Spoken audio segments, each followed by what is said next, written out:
welcome to Gwinnett County Public Library's Meet the Author series. Tonight's authors are Ed Fuller and Gary Grossman. And the book they're going to talk about is their newest one in this series, called Red Hotel, but the book's title is Red Deception. The first of the authors is Ed Fuller. Ed served as a captain in the United States Army, and he received the Bronze Star and the Army Commendation Medals. For 18 years, he served as Chief Marketing Officer for Marriott International, and another 22 years as the President and Managing Director. He is the CEO of Laguna Strategy Advisors, a global consortium, and he has served on 5 university boards, so he gives a lot of his time. His book, You Can't Lead with Your Feet on the Desk, has been printed in English, Japanese, and Chinese. So he's written both fiction and nonfiction. Gary Grossman is a multiple Emmy award-winning journalist and newspaper columnist for the New York Times, the Boston Globe, and the Boston Herald American. He is the author of books Executive Action, Executive Treason, Executive Command, Executive Force, and Old Earth.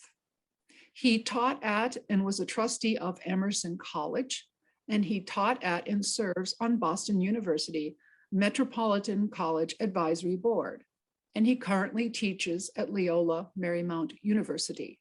With Ed Fuller, Grossman has collaborated on their globe-hopping, best-selling Red Hotel series, and tonight they discuss Red Deception. Gentlemen?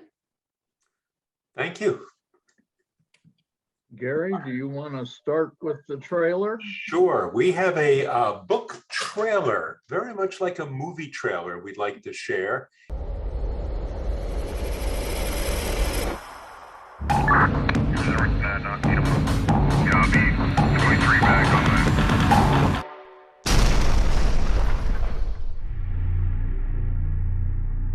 What the hell happened, Riley?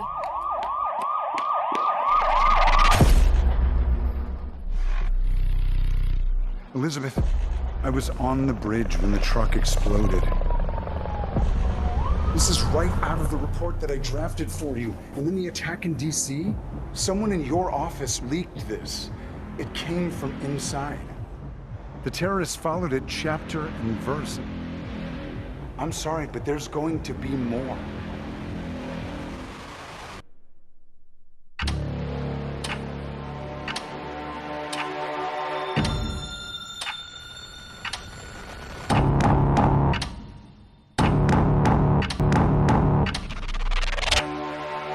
Riley? The question is not who. The question is why. And the answer to that, they want to keep our eyes off the prize.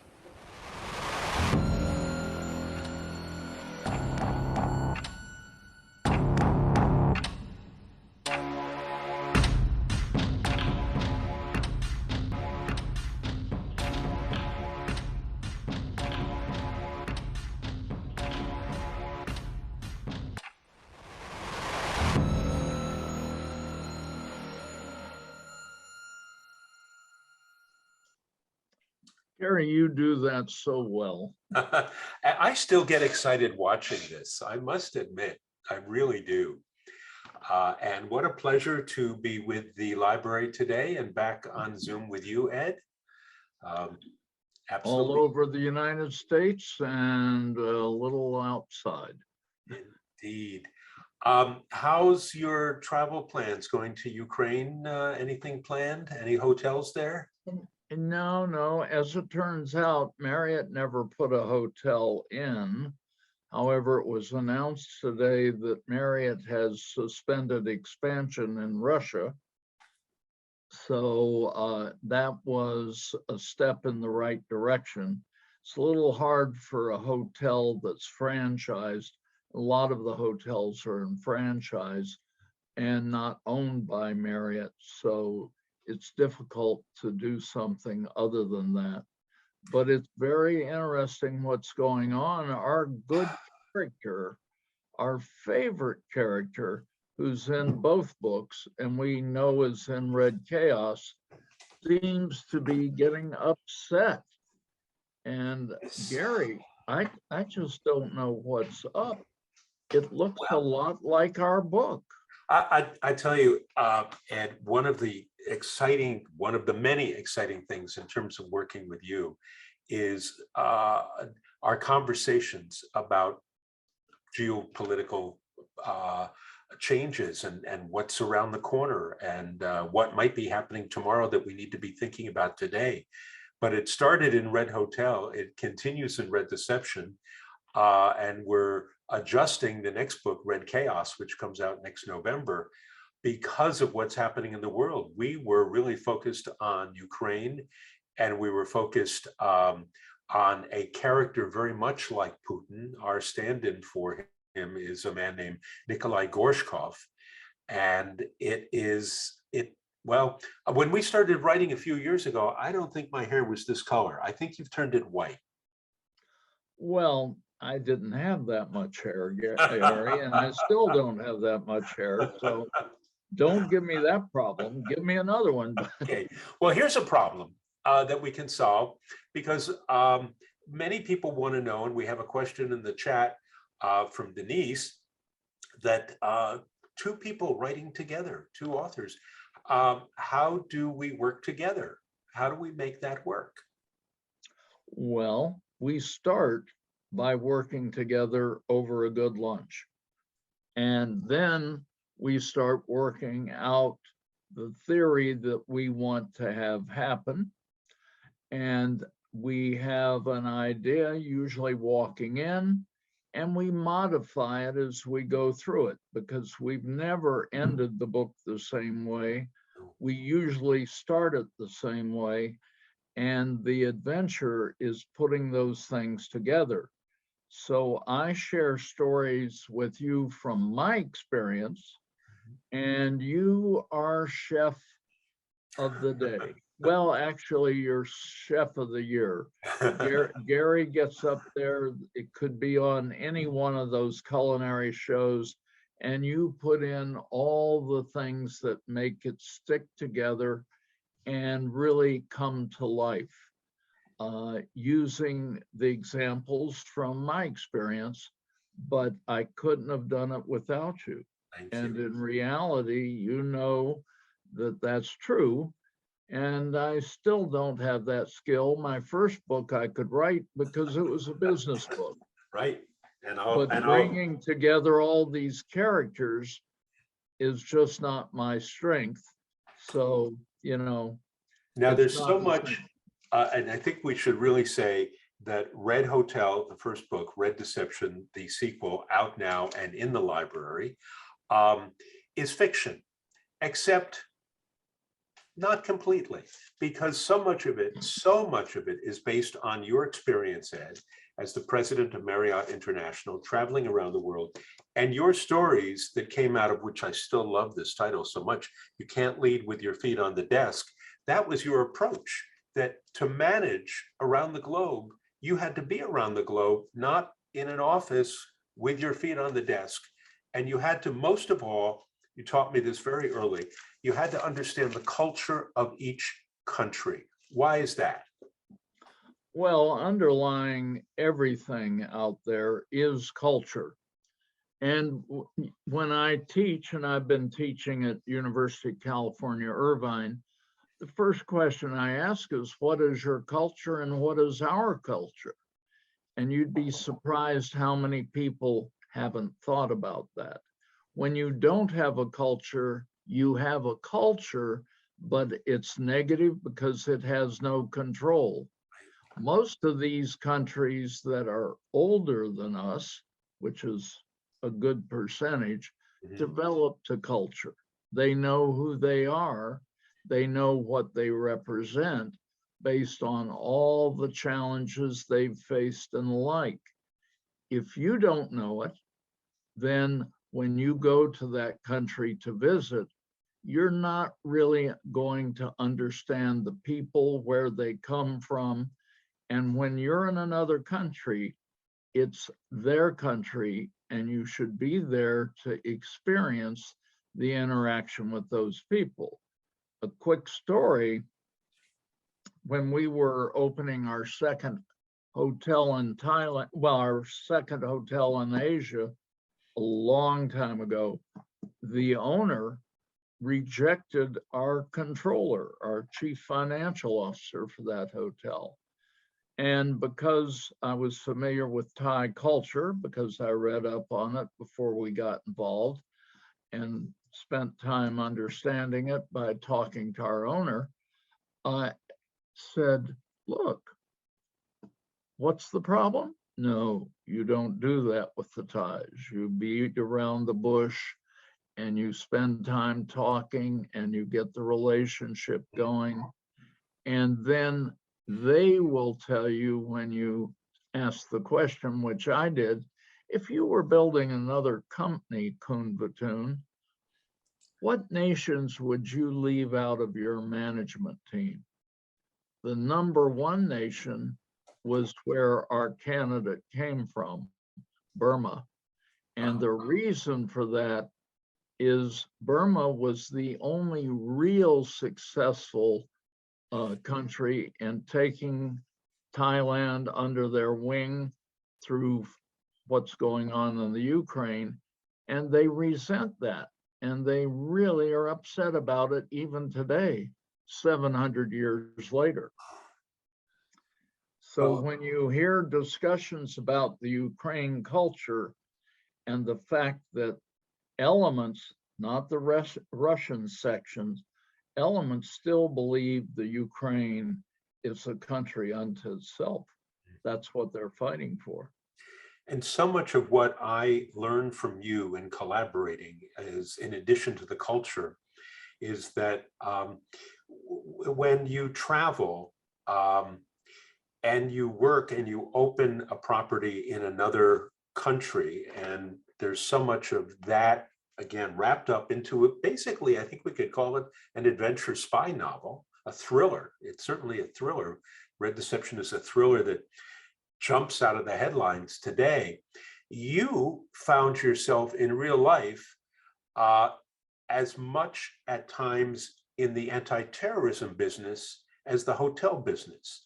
You had to deal with bombings in some hotels. I'll let you tell stories. People being rescued in Panama.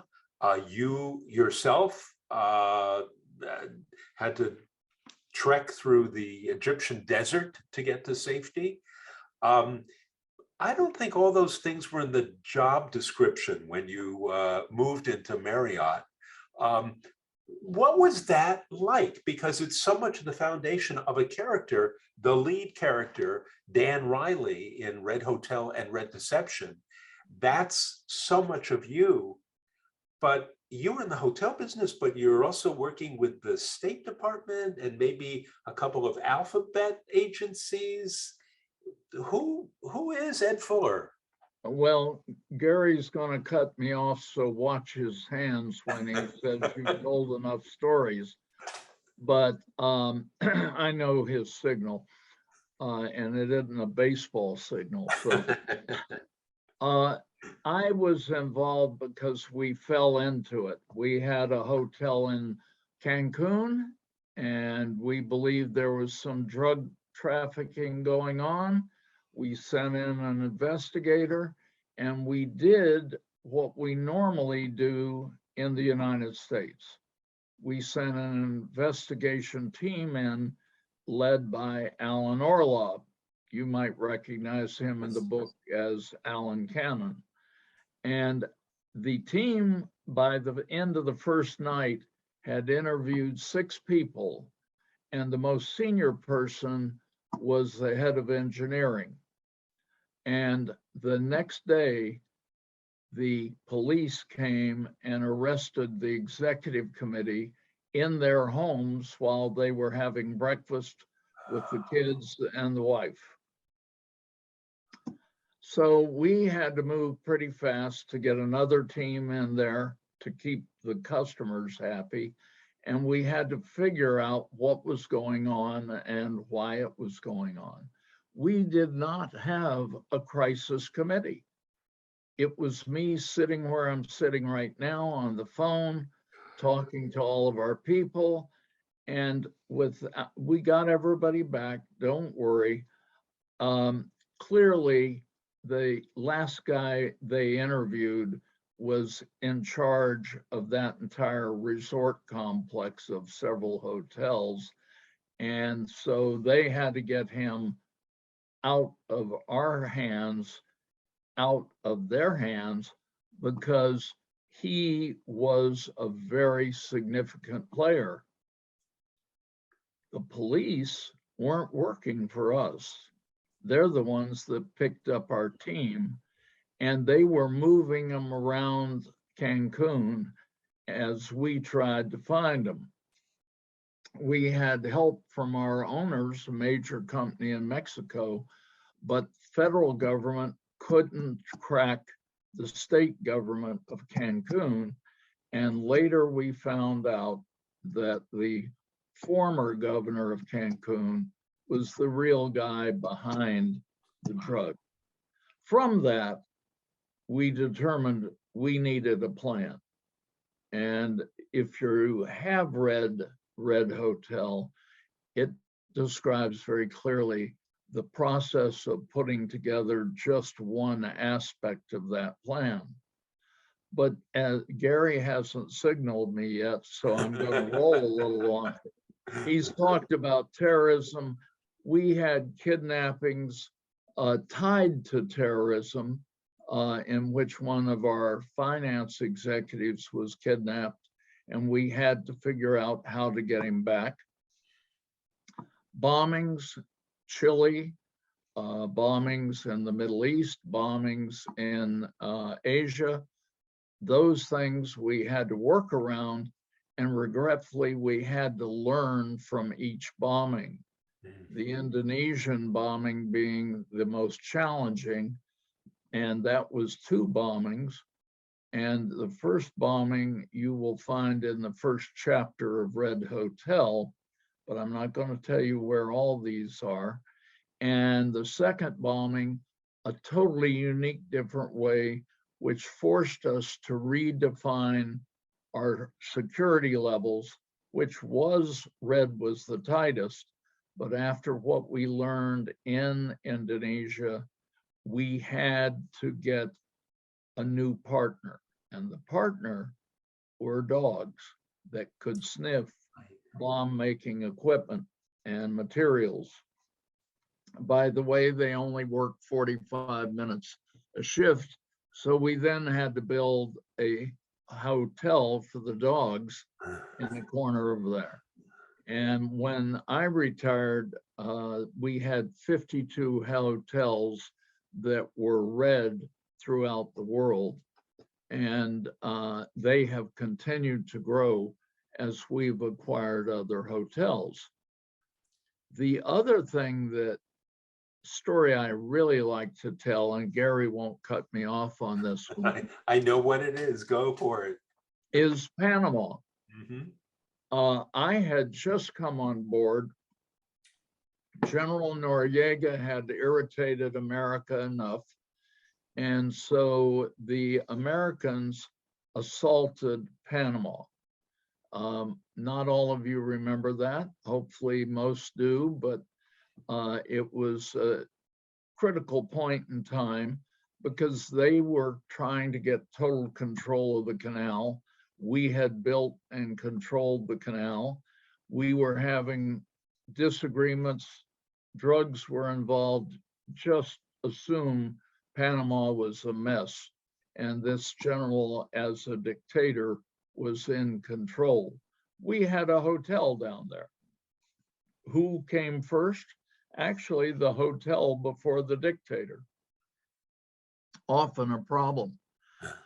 So his soldiers were going through all the hotels, looking for Americans, looking for key nationalities that they didn't like, and also looking for reporters. Our GM, who was American, was in Houston having open heart surgery. And at the same time, the team that was down there was led by the executive manager, had a lot going on trying to take care of our guests and customers, which had been reduced to about 70, 75 people. At that time, they saw the Noriega troops coming toward the front door. And at that point, they had already put together a plan, and they moved the 75 people into the laundry and put them in the various pieces of laundry equipment.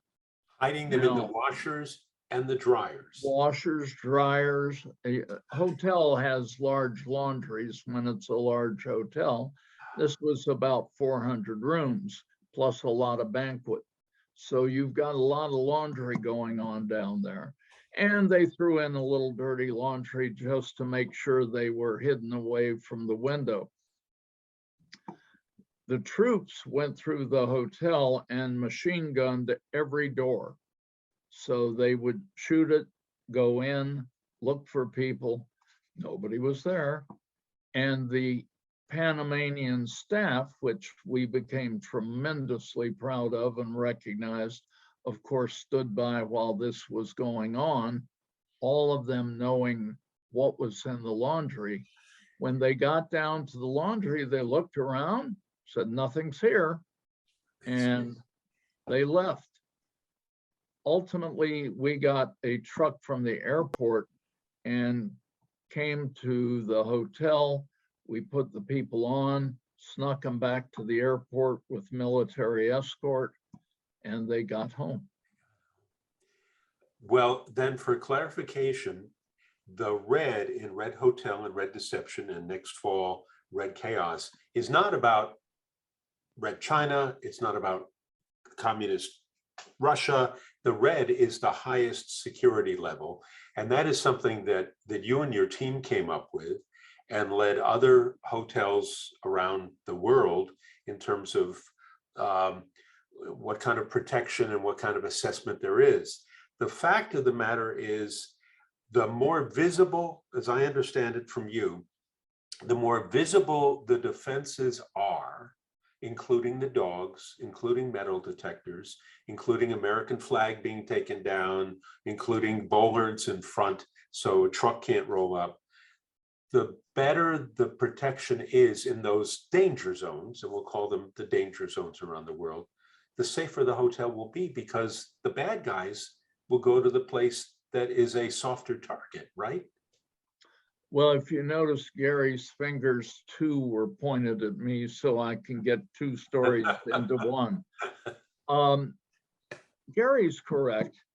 The challenge we had was in figuring out how to make the hotel look as well as be not the place you want to go if you were a terrorist or if you were just a bad guy, period.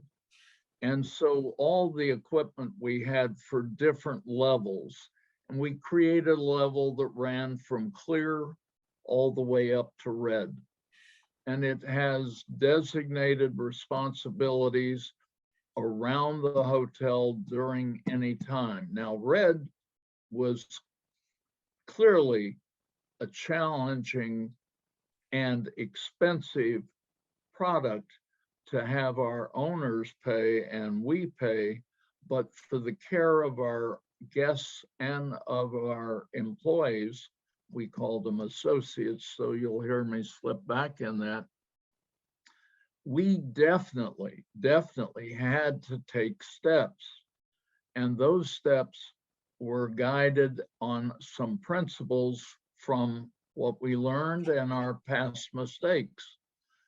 3 cases that the police came to us after from interviewing terrorists, Athens, Jordan, and Mumbai Ceylon. or Ceylon? Pardon? Mumbai or Ceylon? And Mumbai. There were 4 because they said to the police, we checked out the Marriott product, Mumbai, a Renaissance. We checked out the Marriott product and we just didn't think it was worth taking it on. And so we chose, regretfully, another target at that time. We know that that kind of preventive step, and it's true anywhere with people that are trying to rob something or anything else, you prepare to make things look difficult to do. And that has been a principle that's been applied and effectively used. When it comes to really selling that concept, you can go into a country today and they'll say, but we're safe. And you can find out within 6 months to 7 years, that country may go from clear to red. To red. And that's been very true in Europe. Now, we had to do that, the second story, Gary. We had to do that because the US followed the US government codes. And I haven't checked the US right now recently because it's not in my area right now, and I'm just enjoying my retirement years. But the rest of the world, you could go to a country and their ratings were 5 plum blossoms or anything else, and there was no consistency to what determined a level of security. So we came up with this system so that we had 24-hour staff monitoring a number of different agencies that we had relationships with, but State Department also, some private companies. And these monitors, one was in Hong Kong and one was in Washington, to keep and ensure that we were 24 hours. And they could come up and say, whoops, something's going to happen in this area, as they did in India. And we will make sure that that code level is at the proper level. Well, I think people who are, and we have a few questions we'll get to in a moment from Beth and from Sean, I see. But I gather people are, I hope people are gathering that working with Ed is really, and knowing Ed is like sitting and having dinner with the most interesting person in the world. It's not the Dos Equis guy, it's Ed Fuller, because he's the real deal. And for me as a thriller writer, being able to get real stories and work them into novel form with Ed has just been a great joy, which gets me to Beth's question. Please tell us a little more about the real deal Dan will face in the November book. Get to that in a half a second, because we're looking very closely at obviously what's happening in Eastern Europe and making adjustments, because Ukraine has been on our bad guys scope. Nikolai Gorshkov, the president of Russia in our books, through the first 2 books, Red Hotel and Red Deception. Red Deception begins where Red Hotel began with a bombing in a Tokyo hotel. Red Deception begins with bombings of bridges in the United States, targeting our infrastructure.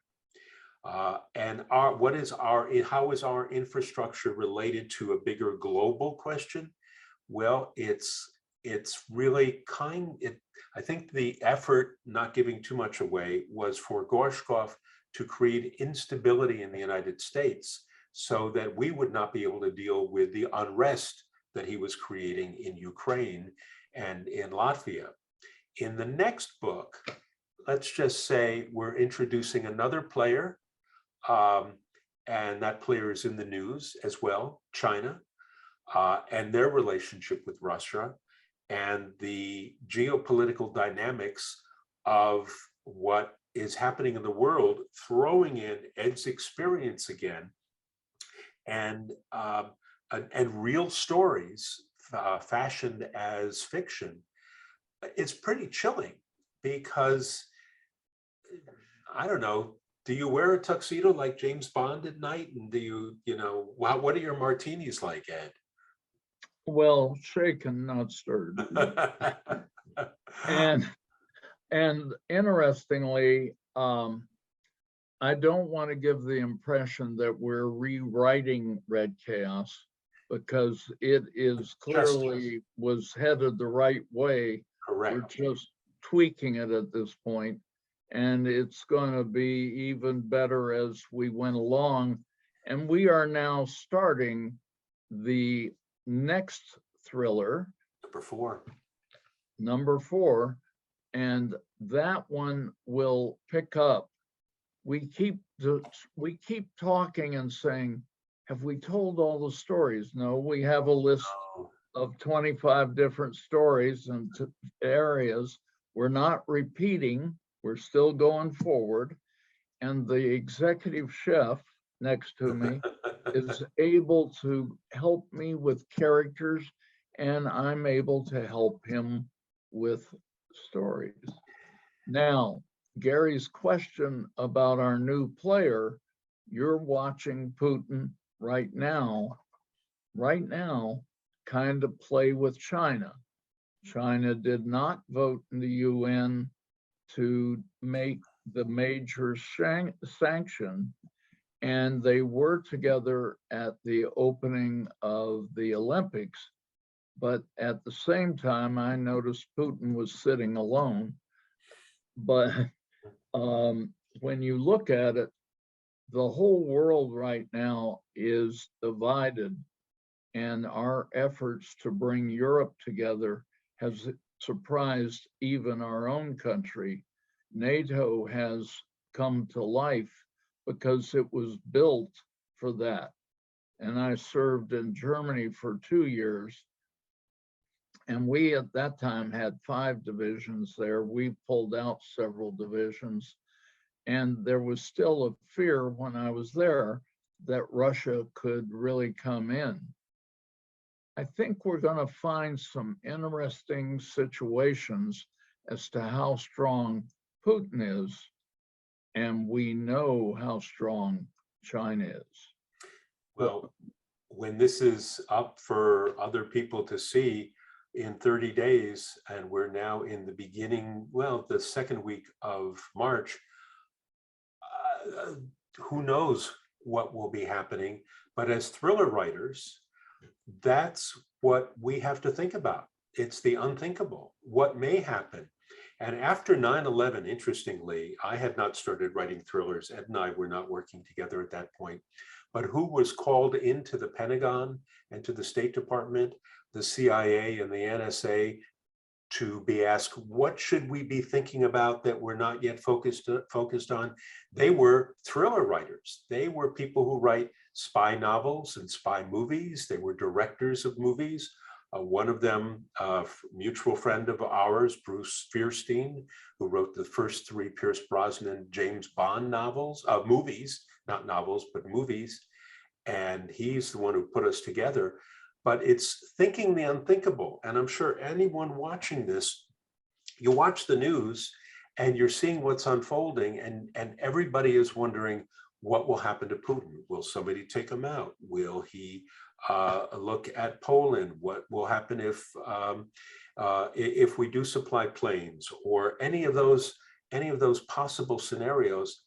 That's what, as thriller writers, we do. And then we get to put it down on paper. And it's just an exciting, absolutely exciting process, which gets me to a question. Actually, I'll ask you 2 questions that have come up, Ed, or I'll relay 2 questions. One is, Ed, you might want to write, and this is from D, I guess it's from Denise. Ed, you might want to write a bio, what a life. Well, some of it's in here, right? And a lot of it's in Red Hotel, Red Deception, and Red Chaos. The next question, Sean is writing, there must be someone interested in making a series based on the books, TV or movies. Too soon to talk. Too soon to talk. Stay tuned. But good question. Stay tuned. In both cases, Denise give the library an address and I'll send you the bio. Very good. One of my favorite stories that was in Red Hotel, that we worked into Red Hotel, was how a bomb in a hotel was smuggled in through a florist as a real story that we fictionalized. Can you tell that story? Yeah, and this was not Tokyo. We've moved these stories from Colombia that actually happened all the way over to Venezuela. And this one happened in Indonesia. And again, this was early days. This was somewhere in the I'd say early 90s, when we just got on board and learned from Mexico. And what was happening was there were two bombers that had checked into the hotel. We were able to trace that. Alan was on the job with the local police. And so when the videotapes appeared, we saw them both check in, one in the Ritz-Carlton, one in the Marriott. And at the same time, the two of them walked downstairs. Well, downstairs in the Marriott was a florist shop, health club, And we didn't trace it, but it looked like they walked in the florist shop and came out with a couple of bags.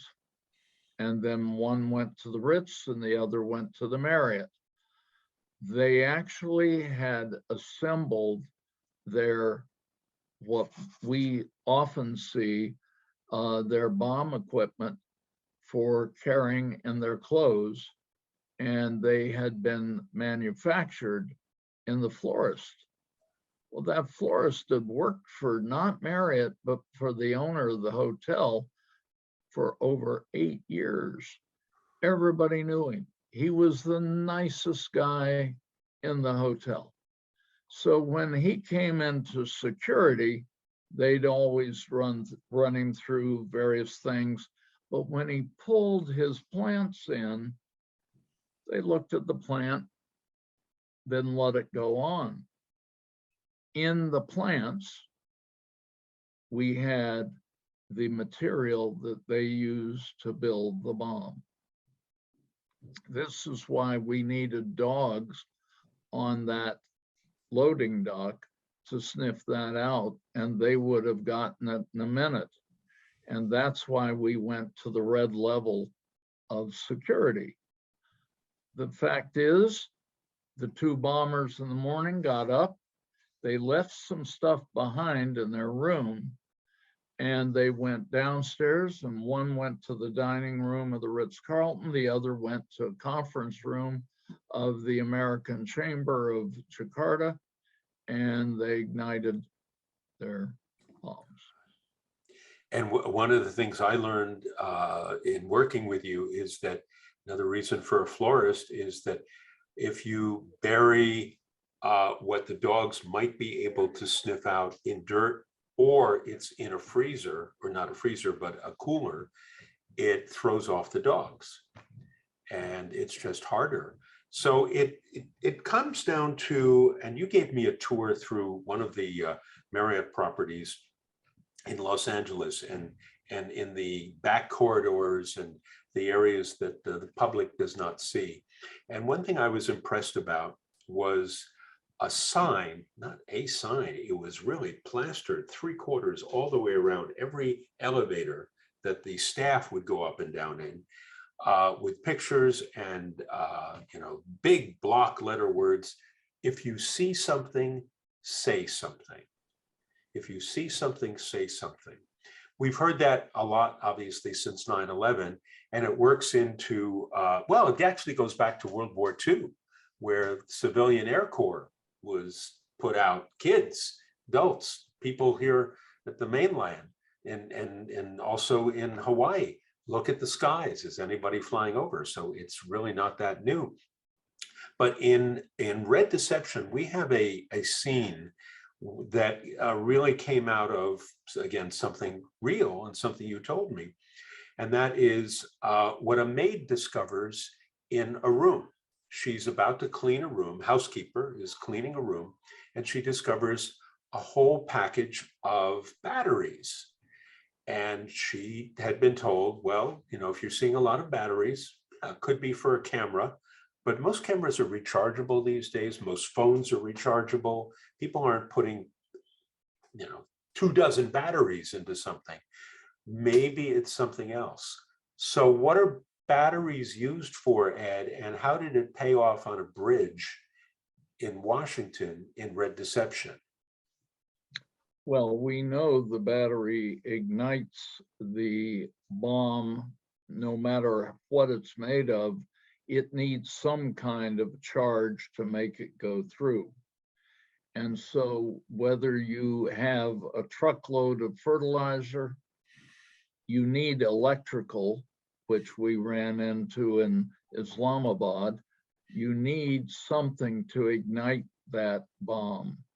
And that's the case. And that in the case that Gary's talking about with the housekeeper, she reported it. Because she found the wrappers. And it was enough to bubble up. What other things should you look for if you're checking into a hotel?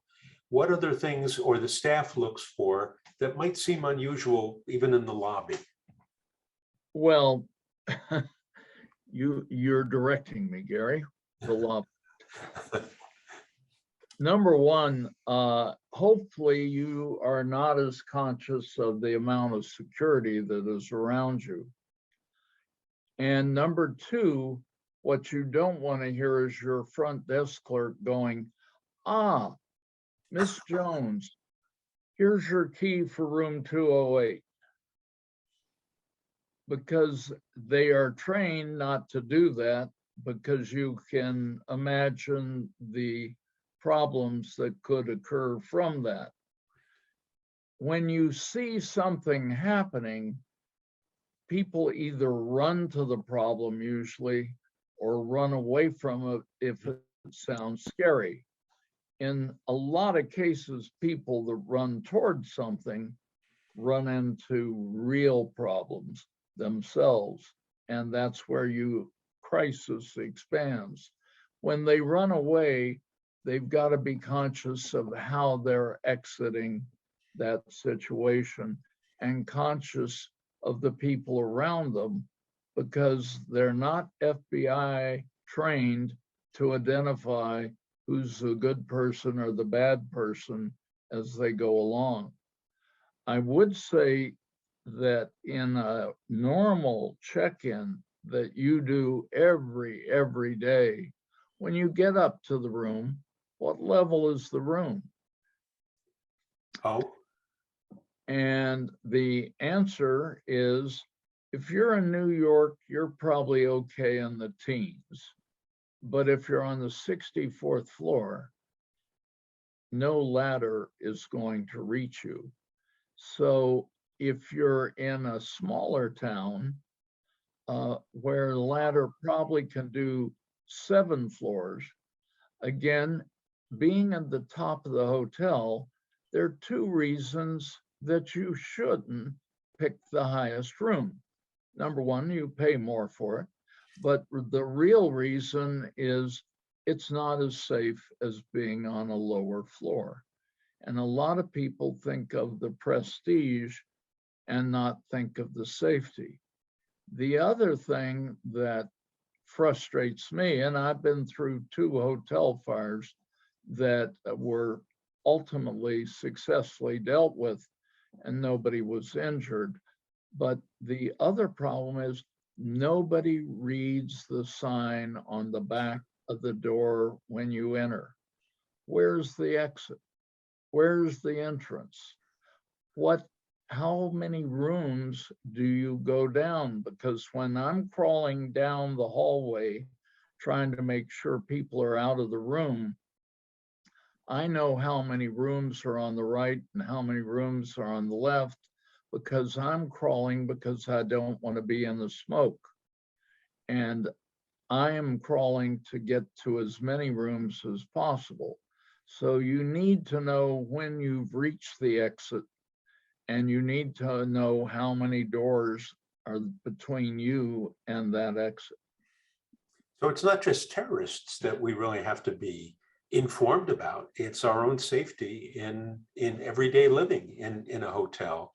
And all of this wraps up into, I keep wanting to come back to it because it's fiction, but based on real stories, based on real experience. And in Red Deception, the plot begins in Washington, and some of it moves over to Europe, and there are echoes at the Canadian border as well. And it's that butterfly flapping its wings in one part of the world that has an impact on the other. And Dan Riley as the principal character, so richly based on your experience, and Dan Riley is a guy who has a terrific team around him, but he's not James Bond, and he's not Bourne, and he's not the Lone Ranger, in that regard, solving the problem although Lone Ranger had Tonto, so maybe not the best example, but he's not the guy solving it on his own. He's got a team of people who because they share information, the whole operation is better informed. And yet Dan Riley, who works in the Kensington Royal Hotels, also has a unique relationship with the CIA and the State Department. Did the real Dan Riley, did you, now I'm going to get the real dirt, you're on camera, did you have direct dealing with America's intelligence agencies? Yes. And how did that make your job go easier?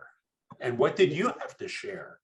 Well, we had to cooperate with their efforts to understand what was going on in hotels internationally. Were they going to put people into a hotel in a country that they were not initially that familiar with? And I'm not talking about the President of the United States, though we housed them all over the place, including in Russia. We happen to have as our guests, let's see, we had first George Bush and we had Bill Clinton. And so, but the Secret Service did such a great job of doing all the background work and working with our staff that was not a problem, and it worked well. But the other agencies helped us understand what to be careful about going into different countries. Triads, which in Asia is not a good word, it's the mafia, were problems in hotels. And when we got involved in Macau, the previous GM at the Holiday Inn had displeased the Triads and he lost a few fingers. The other one on the, yeah. Okay. And it was clear that how you dealt with these things, if you knew about them, you especially dealt differently. And it was very, very clear to us when we went into these locations by using our friends what to be aware of. At the same time, they went through our planning book and our crisis management book, which each of the hotels had, and were very complimentary, gave us suggestions. And members of our team, including myself, have spoken both at military events. Alan spoke regularly and was on a board at the State Department and met with the Joint Chiefs at least once a year and still does in talking about hotels and the impact.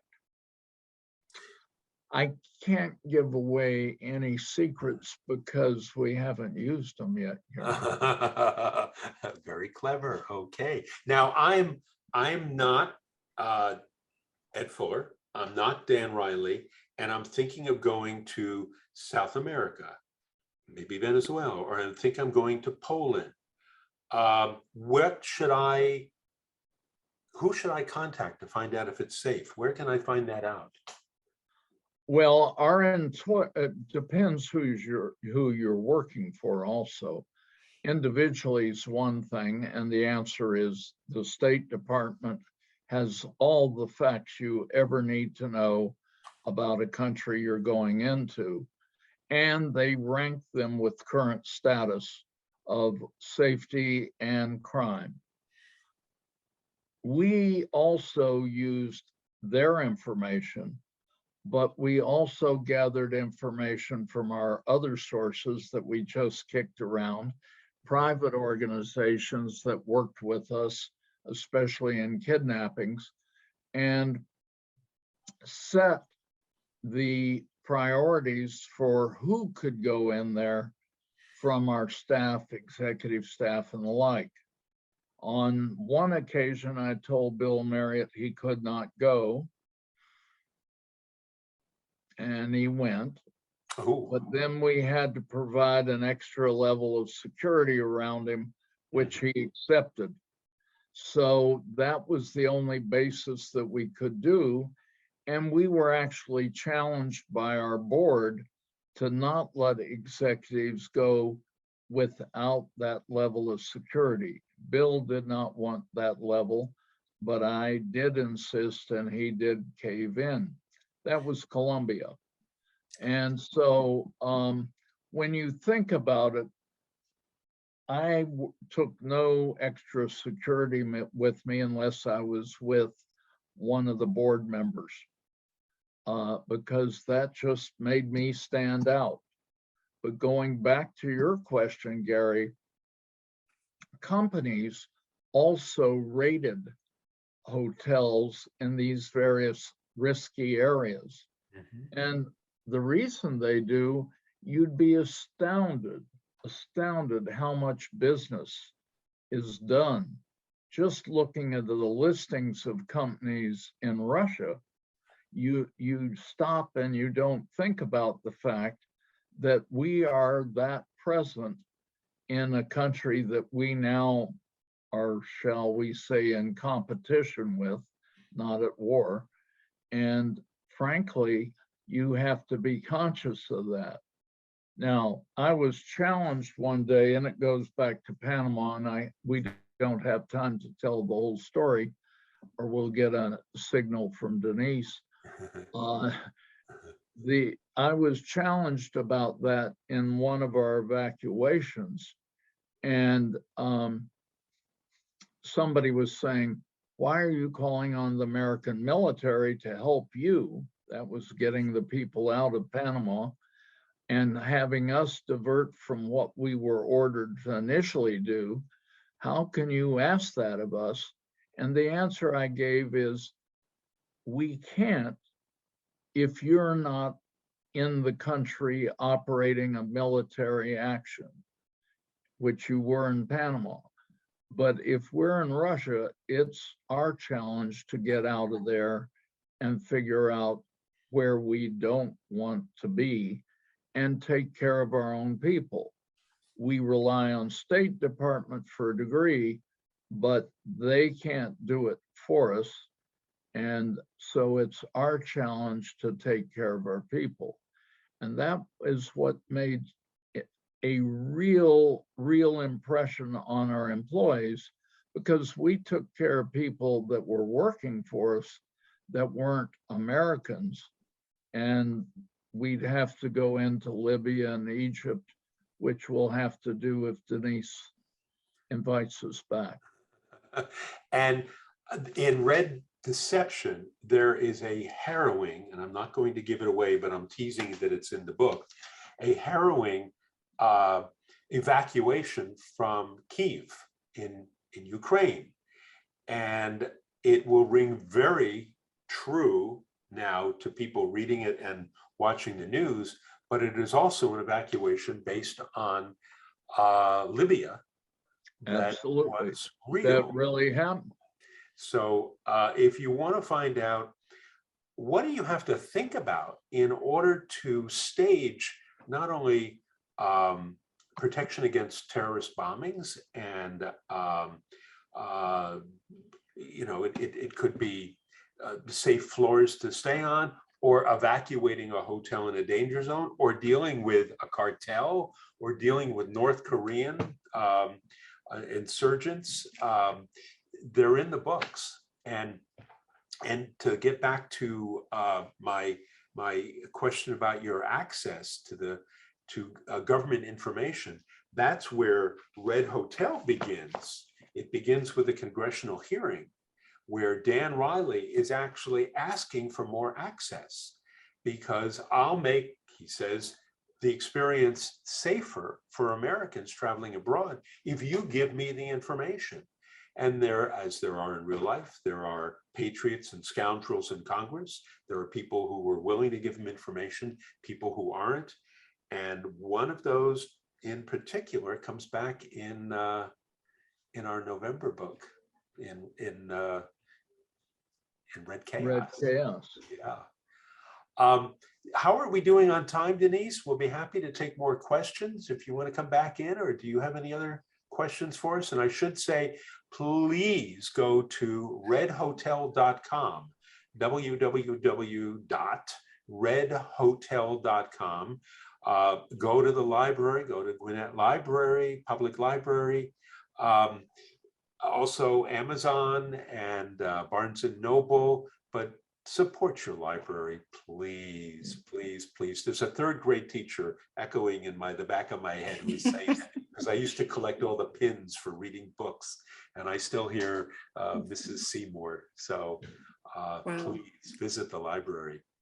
So Denise, you didn't give me a chance to tell Gary's stories that I have pictures of when he was in the television and movie business and producing, hanging around Hollywood and stars and all that. We're with a star. Oh my Another God. book. Oh my God. Well, there was no Sharon Stone in my life. I'll just say that. Okay. Okay. We I'm not we going to won't comment match on that. names, Gary. But you two are just a delight together. November, when that book comes out, surely you need to make a stop in Metro Atlanta. Terrific. So ladies and gentlemen, please check out Ed on Instagram at author Ed Fuller, and Gary at Gary Grossman 1 on Twitter and Instagram. And we really, really, really want you to come back in November. It's always a pleasure to be with you, Denise. And if there's anything we can help with, like get this book finished even quicker, we'll be there. Okay. And one more, just a grace note for our whole conversation. Anonymous wrote, might a future book deal with the supreme leader bad boy in North Korea? Oh, yes. Well, start reading Red Deception. All right. Thank you. Gentlemen, have a lovely evening, and thank you for joining Gwinnett County Public Library. And I know you're going to get a lot of views on this video. Thank you. Thanks so much. Good night, Thank you. guys. Bye-bye.